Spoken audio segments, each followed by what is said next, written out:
Okay, FM 101.7. Brian Kabakanza. Derek, yeah. Now, Bogodi. Yakofa Daroma pa Hodeo. Nice one. Now, Natural Company Limited for what to say and pay. Oh, Nyamia Dom. Hodeni wo hopa Yakofa Adom said Oguso Kaya Honon so de. Obia was ewo ha hodin mu nya pomudimu. And yentie komai. Yo, me dasi bebre. De kan ye de inchia kese be ma yetie phone na ene Natural Company Limited ejuma phone na wo Jumapa yeboa amaga na man so etimi ejane na so ene Jumapa OKFM fon so yeboa amaga na man apomuden so etimi ejane na so ye Natural Company Limited said the eja ba de bia ye ka no ye njumedie ne de ya amen kai etiefo say your Facebook live so ewo ho enti eniema ye chechire mo ha no wa ante ase kura na ko Facebook YouTube live yeah de ya miase enti said the kind no Natural Company Limited ejuma ko so nkwan ya ba se ye be ma apomuden ewie peye na ye de enu ahodo e na ye de abedwa so enim se Natural and sa woti ye nkan na e apomuden onsem nkwan na ye de nam na ye hwe se nipadua bia no anase obi bia woti ye bia no wapomuden betime ewie peye na bibia ohia se wapomuden so ebeya enika ene enigye wo mu no so no onsa ebetimi aka mekoye nim no me de Natural Company Limited ye numbers a ye de dwumedie ne bedi kan atodwa na ebra kasa no eguso koso no wo nsem misabia betimi afren na woni ye health professionals no dodo na omonso wa ahoma no edi nkomo na mmoa bia mo bia no omonso etimi ede amount ye number no e 0204 61 e 0204 61 and the atosu mienu ni 0249 01 71 01 e 0249 01 71 01 international and your numbers ahodo a didi dwumedie wo ya so ye no na ye de atodwa no na ye ba ye nru ahodo na ye de abedwa so na yakopa adom ye de nru nan na sabre ya ye kasa ye wodwa so a wo pharmacy shop ne herbal shop bi e ben wa onsa betimi aka dodo na bi ato de di kan no e Proslav capsules na Proslav capsules ye edura ye de abama ye nuanom mema omo odwunso mu hawo na emprepi no ye hu se ye mema dodo no bebre na no se yi mema be ye edu esi wono ma emu wotwe de bebre na wodwunso mu hawo nini na ne se uye bema na se uye bema de bia wodwumedi ahodo odidi o nante uye dwumedi ahodo no bebre na no sa akwanya na se sa ehaw no betimi aba odwunso sem ho ebi ni se obi wo hono ma osori a odwunso intentem ana obi wo no ma emprepi no wadwunso ewie no ogusunya atenka bi se be dwunso ni bi aka nipadwan ma so pese o sa dwunso biom ana se obi wo mpa Johnson betima ansana Johnson no etimi aba se edrum pempen so sesa wo chima ansana Johnson etimi aba na ebo kokose ebia na wo prostate gland no aye enlarge na ade ba ko ese ye so ne se bema bia wo prostate gland e wo nipadua mu na o prostate no ene se ebebo nipadua ho ban wo bema e kwa afa so Johnson no ena afia so ebesade ahoɔdendie bi bɛkɔ bema wo kwaboa ne mu ama ahoɔden no etimi agya ne na so yie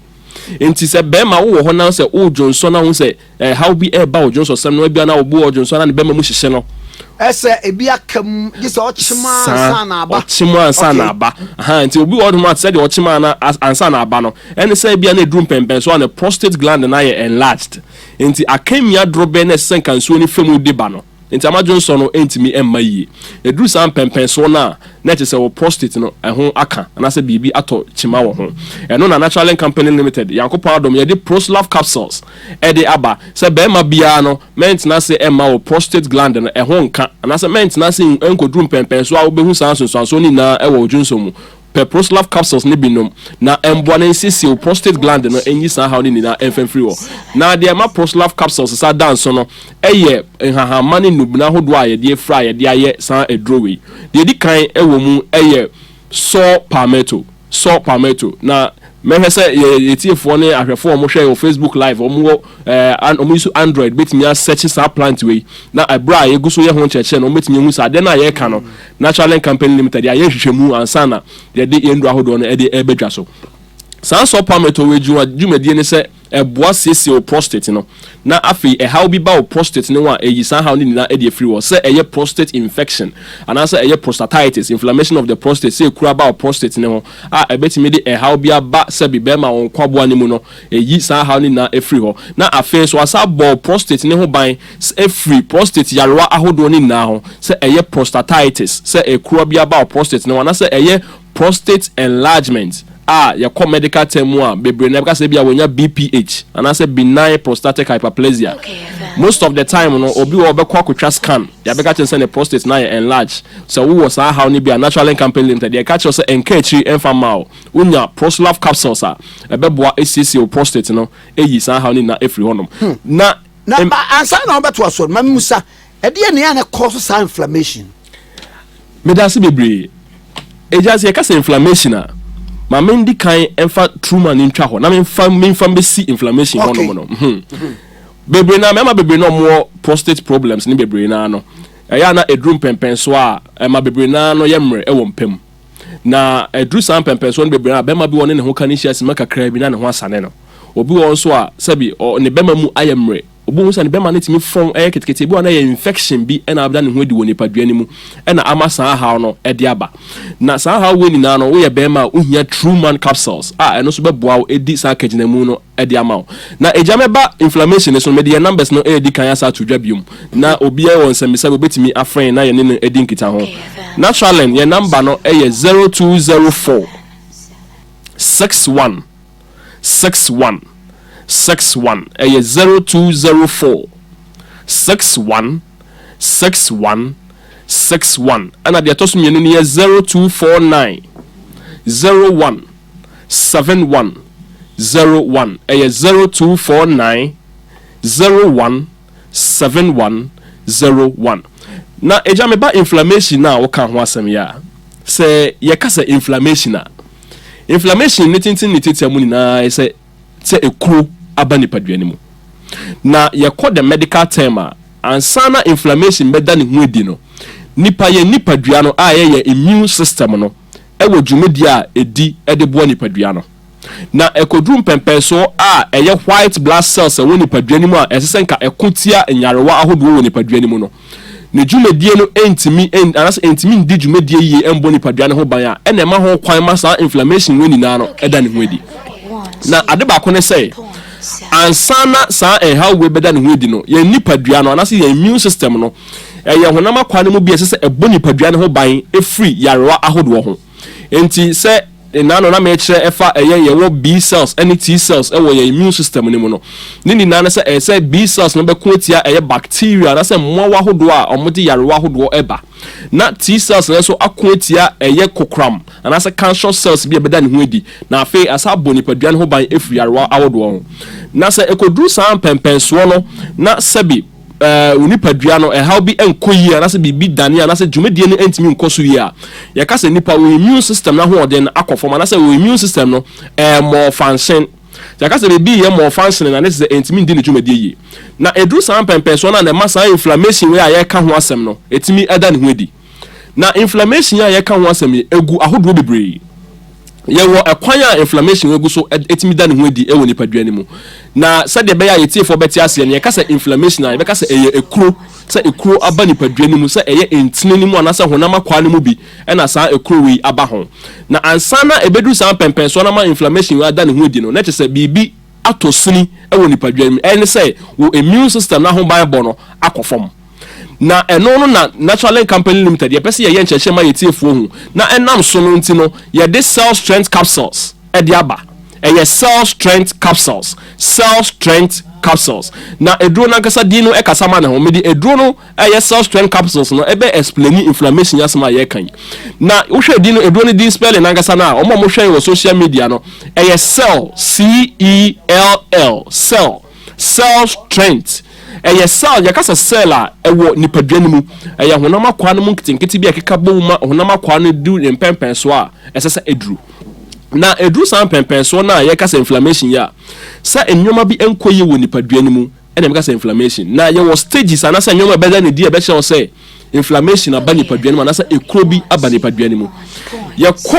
the medical stages ni mu a de di kan ye wɔ redness anase ade corner ebia ekuro na ba ho no ade corner betimi aye kokɔ na so esan se ewo nipadua ni mu wɔ ntini mu ntino saa ne kokɔ no omfa wani enhu no na enwoma hodo e ka ho ebɛbɔ kokɔ am wo hu ne se eya na eyaw edi akyire improper no se inflammation bi da ne ho a ede eyaw ene di akyire ɛna ebiom so hu na makɔ akɔ na saa inflammation ne wɔ no saa ho na makɔ no ebe ho no anase sebi ebe kɛseɛ anase ebia sebi nsuo eba beta ho na nipadua ni mu no ye wo honam akwa bebre a inflammation woni na betimi ada ne ho edi na ansa ne beduru won ye mbo nsonsoanso ahodo a ebe kire se ebia na inflammation ya da ne ho edi woni nipadua ni ma na se bibi enkoyie e woni nipadua ni ebi ne se obi wo honam a se bi osore a ohun se ne nan aye titiriti ya na se ne nsa aye titiriti nini na no betimi a kire se inflammation bi aba intini mu yes symptoms okay anti inflammation bi ada ne ho edi e wo honam na ebiom nso no obi won ma ho te yaw e woni ntini mu twetwe no enka no ye maame mu bebre na omo sabi omo ye ndwumade mu dwa so no na se de omo awiem no bo na ne to ase etimi twe na fa ntini mu eno no ye friend no sciatic pain na ye wo nerve na se ntini bi wo hono ma ewo omo to ase wo na friend no the sciatic nerve na ansana sciatic pain no eya ono kro na eda ne hu de be da ne hu di no esese inflammation bi akoso enti inflammation ne koso na masa pain no eda ne hu di enti na make stages about inflammation na make esi pain no eyaw eka ho no enti ne to ase no ebe twetwe no afen so oye bibi kakra na se otese ase waye mre enti ni mu aye hojowojo ase waye mre ontimi didi ye ne honam no ye ne basa kakra nini na no sanse eye we immune system no dwumedi na se e prevent some inflammation enti no unya hu sanso no pa na se bo kokose we immune system no modern bono na se na ho ban bono eswate na se kofom enti se ebedu san stage na Natural Company Limited enam se ye hu se some stages of inflammation we na se san nyoma we na betimi e hawa ba ni paduanim no ena me nam so ye de cell strength capsules e de bae no e cell strength capsules eno be disa dwumedi ni na free honom na ebiom so ye cause some symptoms na e jane ye kan ho a e fa inflammation ho a ade ba ko ne se obi won mo ho se ne so ete won se ono a ontimi ndidi yie enye se ne bofuno no anase bia ofia anase bibisa na so asa aduane no ne kon ono a wakọ hospital ebi o ma check for malaria ma ye test ahodo bi ese oni bibia na so wo so tia na ete ye wonkofo bi so won ma always be mo sorry o mo ye very careful o mo diet o checking the weight hu bibia odidi yi o yi bibia so be sorry be so checking the weight bia na the weight ne so tia na ete ba fom ekodu sam pempeso na che say sam enyoma bi koso wo ni paduani mu a emma ho kwan ma ni paduani ntimi nya na ho de ese esiye meko ye nim no ma memfa ye numbers ne ntudwa ebia na obi tika mu na ebia o si obetimi afren na ye ne no edi nkitahodi anase ebia na wo sanmisa bi obetimi afren ya ne di enkomo naturally ye number no eye 0204 61 eye 0204 61 na de toso mienu ni ye 0249 01 7101 eye 0249 01 7101 nti ye numbers no eno no na me koso honum biom no obi honum so a sabi o honum a ohun se ne titimi pai no na ade ba ko ne se entini nko na di dwumedie wo nipaduani mu na entini wo nipaduani mu ne se edrum pempenso bi a eno na send information asa send messages e de ko ya adwene ho na edrum pempenso bi na se nipa no dwumedie bi a owom se e bi a o stress ne ho na se onya ahomeje emfa ma ne nipadua no o ye nyoma bi a e se ne nipadua ne so a emma edrum pempenso bi a entini dwumedie no emu ye mre na edu sana e de eyaw e na ya improper no e di ekan e de ba to bi won ma ne tibetimi apai na ne tifa betimi adwana be na wotwe onum ndro ye bibia so still de tia na tie but onya time de gina home ya na se onya resting period na se onya cell strength capsules ni bia ekoboa atiesi nipadua na amasa ha no efri honom na ebiomu no so no ya hu akwakodrum pempenso bi se inflammation de e ba ye nipadua mu bebia na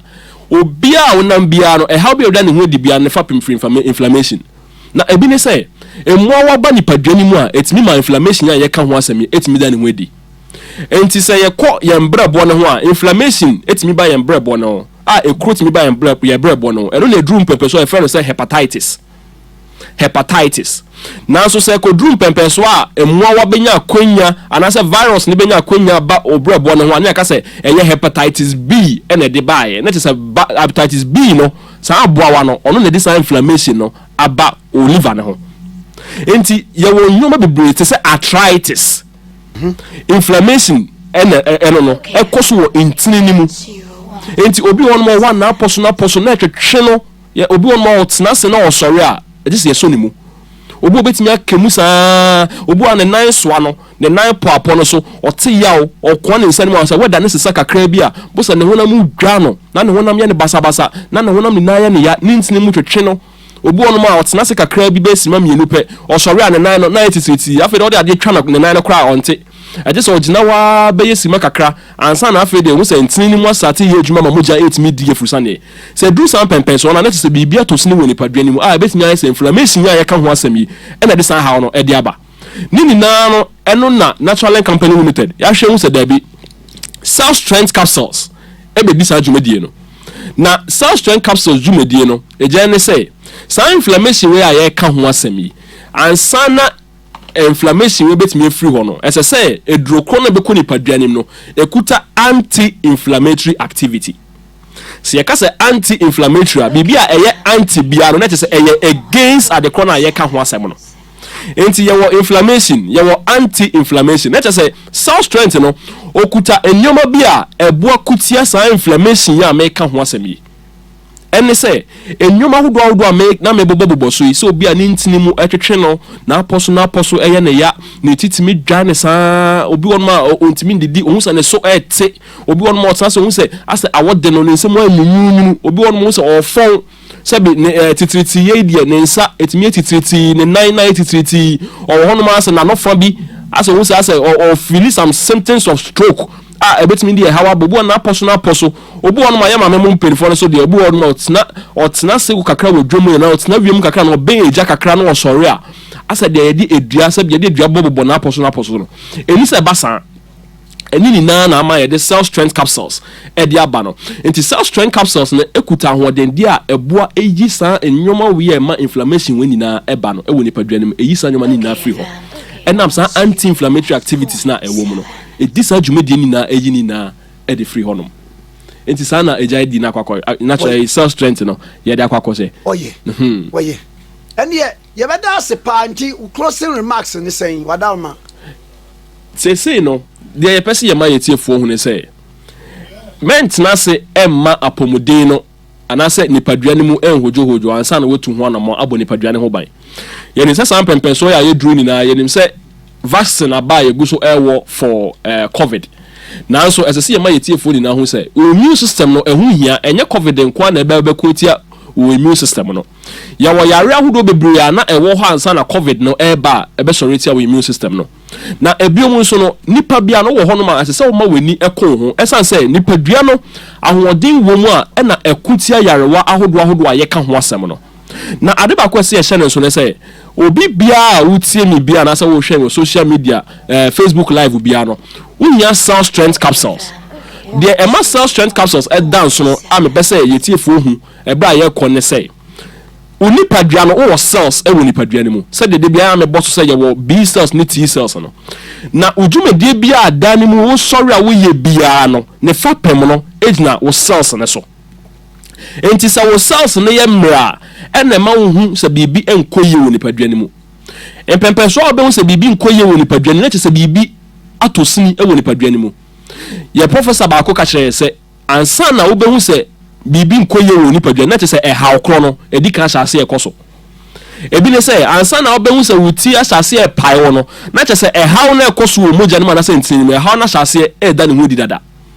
enti ehia se obetena se aka se me twen ama haw ya da ne ho di na se medie me nipadua na ho din wom esan se de bia wo sori ase se ye nuane abai wonama on time adidi wuntimi nyamre fan didi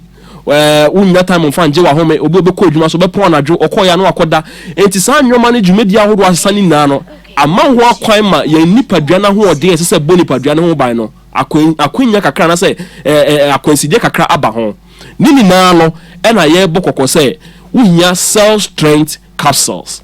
ye ma me mu bebre na afre no Cell self strength na omoka ne sa na eya na yete omase because oka say self ayampa ehiama wo ankasa wo nipadua no enti eya self ene ehiama wo nanso ye wo ankasa ne say e wo ntiri bi wo nipadua no a esese ba mo ho ban eno ne self strength no enti naturally so wo pay self strength capsules ya ye ka ho asem bi ato a ukọ pharmacy shop ne herbal shop bi e ben wa onsa ebetimi aka bi ama ebeboa wo maintenance say o twen ama bibia dan ho di ansa na wetu anama ko personal strength sa wote a wotie ya ko personal strength capsules ne bito na nsisi oni padua ya numbers no eye 0204 61 eye 0204 61 na de to so mienu ni 0249 01 71 01 ye 0249 01 71 01 na jami twa to no me de dinat capsules enso da no didi ama yetiefo ni ahwefo me say dinat ye sa do na no na me ba na me fa krom na misia na esefo ma ba wa bi okrom a wo Facebook tu ba hu said yes obehu said yes tie no o sia me a musia me o mani agesa say na no mu so na me didi na ti bi e kire o social Facebook live na ba ko de no say ono de ono bibidro de na ni sheda nje ho o sheda yes o ne o ya no tanya menstrual pain ya ye ka ho asemi thanks to covid sir thanks to covid bia hu say eniema wudo bia ne yemuo no sir say extracts from yeni aye plant and then sir enu na eye adwuma enu na eye adwuma say on say eja kwakọ ye say da ye chedodo I say on say eja ye na ade ne ben ya yembu say na me hu no because anka ho den die na ye hia no yakopon de adom ye resources ne de wo ho say wo fa bebia garden ye da ho nimu yi wo fa bebia esum ho wo fa ha enunum esum ho wan bibia wo ho nanso say ye be ma ye ni akọ ni aye hu hwehwemu say ye mfa mbram be di dwuma no okoka na nipa ko bi ti bebi say oh ebibidro de enye nanso ebibidro no ofa ho wan no akonom obu bebre na mo bo ebibidro si bebre na no bebre na so e de musika ko se mu say ebibidro no so ebeboa nti mo so de musika ko hye ho nanso bebre na no embredu say ye ma ye ni ba ho na aban so eso ebibidro ase because ye nim say minor pempe so na ye dru no ene esua kira hodo na ekoso no ese ye ma ye ni ko ho ne ye research ahodo because resources ne de ewo ho resources ne bu enti na ese ye ma ye ni ko ho na enu ti na Natural Company Limited ja ye say ya fatu ya wo so say ye be ye san hwehwemu no ne de nu papa de abadwa so because ansa na bro bia be ba na ese say hwehwemu ekondo ne so enti ne de Proslaf capsules True Man capsules and na self strength capsules na ye di dinat capsules enso e de abro ye ni anamo ma say na make efa ye ni aba bia dance ye no o say e boa ne pa woni fiti kro ho afenso na otanya infections anya white ya ye ka ho asemi otawo se nsuo bi ta gu no dodo pa wa na o se be yi ne panties an hu se onyoma fita bi ewowom nanso onya dinat na o sa se all no no aboa no ama se hu sa ha ni na e na biom so no True Man so adanse ne de bebre kwa me se amebo adanse ne ye ba ye bebo adanse ne bebre so ama ye tiefo ne ahwefo ne bebre ne so eni akoyendo no na eja yendo we de sa be ko pharmacy shop ne herbal shop bi e benwa onsa ebetimi akabi netisiu okọ Adom FM car park honoma eye health embassy ukọ honoma dodo a ohia bia no onsa ebetimi aka na biom so no pharmacy shops ahodo a wo be bia o kan si drug lane ukọ ha pharmacy shops ahodo a wo ho ni na Shalom Pharmacy omu ni na ukọ ha Natural Company Limited yenu ahodo no onsa ebetimi aka no nya bi na ebiom no netisiu de health embassy wo de ukọ dodo bia ohia bia say self strength eye Proslaf eye True Man eye Dinat onsa ebetimi aka ukọ pharmacy ne so na onsa anka bia frɛ number si a mesade etwa to no anasa wo nsɛm bisa bia betimi afrɛ na ye no wodi nkomo na mmoa bia no so yetimi de aka ho ye number no eye 0204 61 eye 0204 61 na de to so mienu ni ye 0249 01 71 01 eye 0249 01 71 1 nti yɛ numbers no ɛna yɛde atwa to ɔdo bɛda se pa ɛda se bebree so Brian no Natural Company Limited for and I'm Okay, FM 101.7.